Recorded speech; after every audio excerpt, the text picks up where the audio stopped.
आप law related exams दे रहे हैं बट आपको बिल्कुल आइडिया नहीं है कि कल को आप लॉ से कितना कमा सकते हैं, या फिर आप एक ऐसी सिचुएशन में हैं जहां पे अभी आप अपना करियर डिसाइड करना चाह रहे हैं और आपके लिए अपना सपना मनी मनी है। तो आपको ऐसा लगता है कि यार डिसाइड करने के लिए इंटरेस्ट तो एक चीज़ है ही है, पर उसके अलावा कल को पैसा किधर है बॉस, कितना पैसा है, पहले वो तो पता चले फिर हम डिसीजन लेंगे। तो ये वीडियो आपके लिए।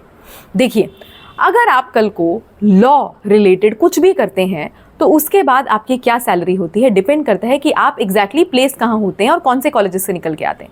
अगर आप निकल के आते हैं टॉप एनएलयूज जैसे कि बैंगलोर, हैदराबाद, दिल्ली, तो ऐसे टॉप 4-5 जो एनएलयूज हैं उसमें ज़्यादातर सब बच्चों का प्लेसमेंट हो जाता है। उसके अलावा जो नेक्स्ट 5-6 कॉलेजेस हैं, 5-6 एनएलयूज हैं, उसमें करीब 70-75% बच्चों का प्लेसमेंट हो जाता है। और उसके अलावा जो नए एनएलयूज हैं उसमें थोड़ा आपको खुद को प्रूव करना पड़ता है बॉस, आपको मेहनत करनी पड़ेगी क्योंकि उनमें ना तो इंफ्रास्ट्रक्चर इतना अच्छा है, बट हाँ ठप्पा है एनएलयू का, लेकिन उतना नहीं जितना पहले वाले एनएलयूज। तो डिपेंड करता है पहले तो कि आप कौन से एनएलयू से पढ़ाई करके निकले हैं। तो प्लेसमेंट आपकी जैसे भी होगी, या तो आप जाएंगे फॉरेन लॉ फर्म्स में, या आप करेंगे इन हाउस लीगल वाला जो काम है, लीगल टीम वाला वो काम, या फिर last but not the least आप कर सकते हैं लिटिगेशन या कोर्ट प्रैक्टिस।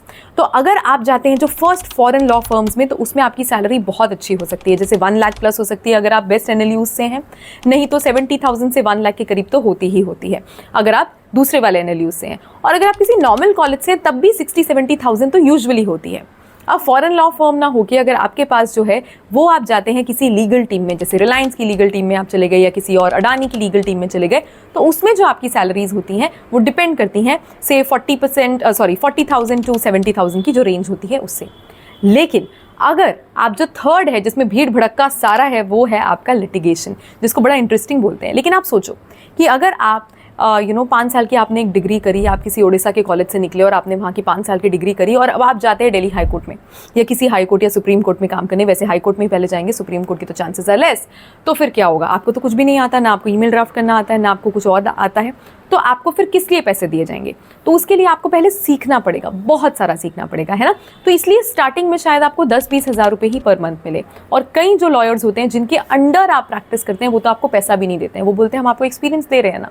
तो आपको डिसाइड करना है कि पहले तो आपका किस कॉलेज में होता है, उस पर बहुत कुछ डिपेंड करता है। और दूसरा, हो सकता है कि आप स्टार्ट करें एक छोटे लेवल पे क्योंकि आपको एक बहुत अच्छा कॉलेज नहीं मिल पाया, लेकिन आपकी मेहनत, आपकी जिजीविषा, आपकी विल, अगर आपकी विल पावर बहुत स्ट्रांग है तो आप ऊंचाइयों को छुएंगे। देखना। Bye bye, take care.